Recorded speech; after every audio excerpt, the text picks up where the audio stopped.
Bonjour à tous. Alors aujourd'hui on va faire quelque chose de très simple. J'ai du chocolat au lait et de la crème liquide. On va faire une ganache au chocolat au lait. Allons-y, c'est parti. Alors pour une ganache au chocolat au lait, il nous faut évidemment du chocolat au lait, mais également de la crème. Donc ce sera de la crème liquide à au moins 30% de matière grasse. Donc ça ce sera essentiel. Lorsqu'on va monter notre crème, il faudra incorporer de l'air pour qu'elle prenne bien. D'où l'importance d'avoir une crème avec minimum 30% de matière grasse. Si vous prenez une crème allégée, ça ne marchera pas. Alors toutes les quantités que je vous donne, c'est pour du chocolat au lait. Si vous prenez du chocolat noir ou du chocolat blanc, ce ne sera pas les mêmes quantités de crème. Il n'y a pas la même quantité de matière grasse dans le chocolat, du coup le résultat sera différent. Je vous mettrai en dessous dans le descriptif la quantité qu'il vous faut si vous souhaitez faire une ganache au chocolat noir ou au chocolat blanc. Alors on va commencer par mettre nos carreaux de chocolat dans la casserole, à les faire fondre au bain-marie. Pendant ce temps, vous allez faire chauffer votre crème liquide. Donc il y aura une partie de crème liquide chaude que l'on va réchauffer et qu'on va par la suite verser sur notre chocolat au lait. Donc cette étape va se faire en 3 fois. Donc vous allez voir que le chocolat et la crème, ils s'aiment pas trop. Au début, ça va faire une espèce de pâte. Ils vont pas trop se mélanger, mais si on les force, ils vont bien s'aimer, ils vont même finir par se marier. Donc vous allez voir que lors de l'ajout du deuxième et du troisième tiers, ça va bien prendre. On va mélanger du centre vers l'extérieur pour faire une émulsion. Et vous allez voir que les deux éléments vont bien se mélanger et vont bien être copains, tout simplement. Ensuite, une fois qu'on a terminé cette étape, on va incorporer la crème liquide froide. Donc cette fois-ci, on va le faire en 2 fois. On va bien mélanger le tout et là, ça va devenir bien liquide. Donc tout ceci doit être bien homogène.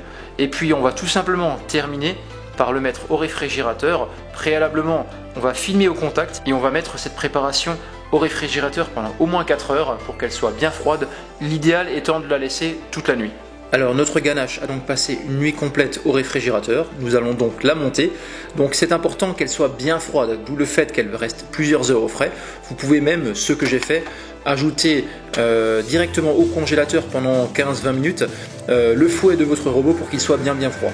Donc moi j'utilise mon robot pâtissier, vous pouvez très bien utiliser un batteur à main, ça marche aussi.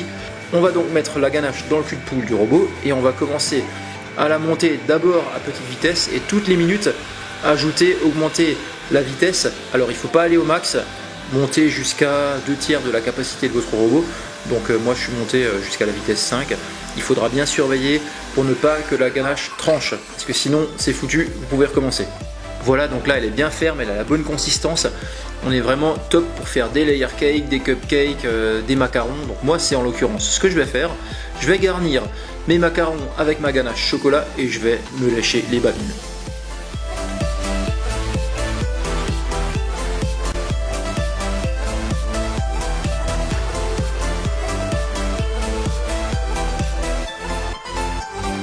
Et voilà, c'est terminé, c'est hyper simple, vous voyez, vous pouvez faire ça tranquillement chez vous. Alors avec ça, moi personnellement j'ai fait des macarons pour garnir justement mes coques. D'ailleurs à propos de mes coques, je vous mets en dessous dans le descriptif de la vidéo le lien justement de la réalisation de mes coques à macarons. Comme ça vous n'aurez plus aucune excuse pour ne pas en faire, mais vous pouvez faire tout un tas d'autres choses. Et puis d'ailleurs à propos de macarons, j'ai gardé le dernier, je vais le tester pour voir si c'est bon, parce qu'il faut quand même tester la marchandise. C'est une bombe, c'est une tuerie. Faites ça chez vous. N'hésitez pas à reproduire la recette, vous avez les 2 vidéos. Faites-vous plaisir, essayez, testez. Et mettez-moi en commentaire les photos ou les réactions des gens de votre entourage. N'hésitez pas à partager ça. Et je vous souhaite évidemment une bonne réalisation.